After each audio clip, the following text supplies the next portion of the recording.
इस video tutorial में आप CSS की एक प्रॉपर्टी ओवरफ्लो के बारे में सीखेंगे। ये CSS 3 में ही आई है ये प्रॉपर्टी एक्चुअल में। तो देखते हैं इसकी वैल्यूज़ क्या हैं पहले। यहाँ पर हमारे पास इसकी 3 वैल्यूज़ हैं। एक है क्लिप जो कि एक डिफ़ॉल्ट वैल्यू है, आप दो ना दो यही लगती है वैसे बाय डिफ़ॉल्ट। और एक है एलिप्स जो मेन यूज़ होती है, और एक है स्ट्रिंग। स्ट्रिंग जो प्रॉपर्टी है मैं आपको पहले बता दूँ, जो ये प्रॉपर्टी है ये अभी फायरफॉक्स ही में ही चल रही है और वही इसके कंपैटिबल है, और बाकी इसको दूसरे ब्राउज़र सपोर्ट नहीं कर रहे हैं। ठीक है, तो देखते हैं अब ये जो टेक्स्ट ओवरफ्लो प्रॉपर्टी ये यूज़ किस लिए होती है। आपने जैसे कि हमारी पिछली वीडियो में देखा था वाइट स्पेस, अगर हम उसमें नो रैप देते हैं तो वो सारा जो पैराग्राफ था वो नो रैप हो गया और एक ही लाइन में हो गया और वो डिप को ओवरफ्लो कर गया। अगर हम इसमें ओवरफ्लो हिडन लगाएंगे तो हट जाता है। मगर अब हम विजिटर को बताना चाहते हैं कि ये टेक्स्ट इतना ही नहीं है, इसमें और भी बहुत कुछ है। ठीक है, तो हम कैसे बता सकते हैं, या तो यहाँ पर डॉट्स आ जाएँ या कुछ ऐसा ETC लिखा आ जाए एक्सेट्रा वगैरह, या ऐसा कुछ भी। ठीक है, तो उसके लिए या आप दूसरा यूज़ कर सकते हैं, जैसे आपको दिख रहा है यहाँ पर ये कुछ सी कटा हुआ अच्छा सा नहीं लग रहा है। ठीक है, तो इसको भी हाइड करने के लिए आप जो टेक्स्ट ओवरफ्लो प्रॉपर्टी वगैरह यूज़ कर सकते हैं। तो अगर मैं इसमें टेक्स्ट प्रॉपर्टी जो इलिप्स है वो लगाऊंगा तो क्या होगा, यहाँ लास्ट में 3 डॉट्स आ जाएंगी। ठीक है, तो ये बेसिकली आपको समझ में आ रहा होगा, जो टेक्स्ट ओवरफ्लो है ये आपका वाइट स्पेस के साथ यूज़ होएगा। वाइट स्पेस लगाओगे, नो रैप वगैरह दोगे तभी ये इसका फ़ायदा लगाने का, वरना इसका कोई फ़ायदा नहीं है। आपने इलिप्स लगाया और यहाँ पर 3 डॉट्स आ गई, इससे विजिटर को दिखने लग गया कि भाई यहाँ पर टेक्स्ट और भी है। इसकी एक प्रॉपर्टी है स्ट्रिंग। स्ट्रिंग क्या मतलब, जैसे कि मैंने टेक्स्ट ओवरफ्लो में जाके यहाँ पर एक स्केयर ब्रैसेस कोई भी स्ट्रिंग बना दिया या हाइफन दे दिया या कुछ भी दे दिया या ETC लिख दिया, लास्ट में वही लिखा आ जाएगा जो हमने दिया होगा। तो ये वाली जो प्रॉपर्टी ये अभी सिर्फ फायरफॉक्स ही सपोर्ट कर रहा है और कोई ब्राउज़र अभी सपोर्ट नहीं कर रहा है। चलो देखते हैं इसे प्रैक्टिकली करना कैसे है। तो जैसे कि आप देख रहे हैं यहाँ पर हमने नोटपैड++ में अपने एक HTML का एक डॉक्यूमेंट बना लिया है। यहाँ पे टाइटल में दे दिया है टेक्स्ट ओवरफ्लो। यहाँ पे हमारे पास एक हेडिंग है और एक पैराग्राफ है जो कि हमारा एक डिव टैग के अंदर है, जिस पे ID लगा हुआ है बॉक्स। तो इसकी एक हम CSS पहले कर लेते हैं। यहाँ पे हमने ये सिलेक्टर ले लिया ID बॉक्स, और यहाँ पर हम इसको एक विड्थ दे देते हैं और इसको एक बॉर्डर लगा देते हैं। तो मैंने एक विड्थ दे दी, इसे मान लीजिए 400 पिक्सल, और यहाँ पर इसको मैंने एक बॉर्डर लगा दिया, बॉर्डर 2 पिक्स सॉलिड स्टाइल दे दिया, और इसको एक कलर दे देते हैं ब्लैक कलर। ठीक है, इसको मैंने सेव किया। सेव करते समय मैं इसको नाम देता हूँ टेक्स्ट ओवरफ्लो .html। ठीक है, ये देखिए ये हमारी फ़ाइल सेव हो चुकी है। पहले हम इसे देख लेते हैं। यहाँ पे रन में गया, मैंने लॉन्च इन क्रोम किया और ये देखिए यहाँ पर आपको दिख रहा है।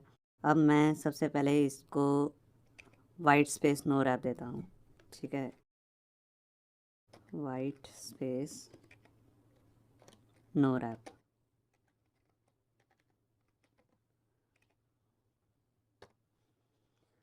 अब इसको सेव कर लिया फ़ाइल को। अब यहाँ पर आकर पेज को रिफ़्रेश करते हैं। ये देखिए ये वेट तो उतनी रही और इसमें से टेक्स्ट ओवरफ्लो हो गया और ये नो रैप हो गया, मतलब कि अब टेक्स्ट रैप नहीं हो रहा, एक ही लाइन में आ गया। तो अब ये बाहर आते हुए टेक्स्ट को हम हाइड कर देते हैं ओवरफ्लो हिडन देके।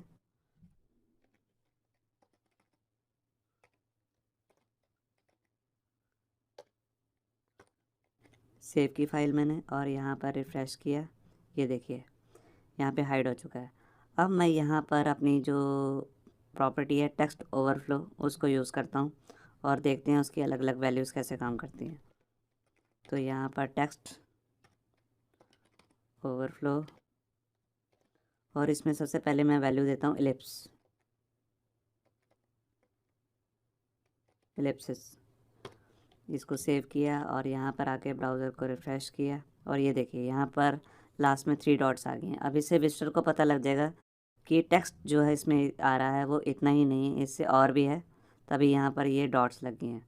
ठीक है, अगर आप यहाँ पर डॉट ना दिखा के कुछ और दिखाना चाहते हैं तो वो भी दिखा सकते हैं। तो उसके लिए मैं यहाँ पर लेता हूँ स्ट्रिंग।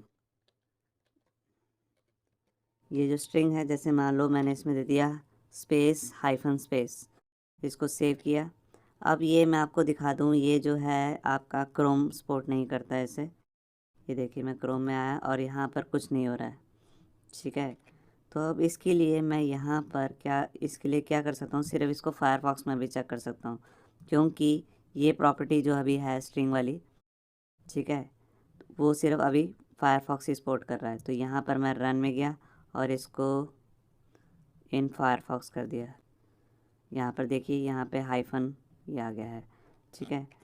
तो यहाँ पर अब मैं आपको कुछ और देख के दिखाता हूँ। जैसे मैंने मान लो लिख लिया ETC मतलब एटसेट्रा, ठीक है, और यहाँ पे ये लगा दिया। इससे पहले मैं एक स्पेस लगा देता हूँ, सेव किया, और यहाँ पर मैंने रिफ्रेश किया, देखिए ETC आ गया। ये सिर्फ फायरफॉक्स ही सपोर्ट कर रहा है, आपका क्रोम सपोर्ट नहीं करता है इसे, ठीक है। अब मान लीजिए मैंने यहाँ पर ऐसे 2 स्क्वायर ब्रैसेस लगा दिए और उनके अंदर 2 डॉट्स दे दी।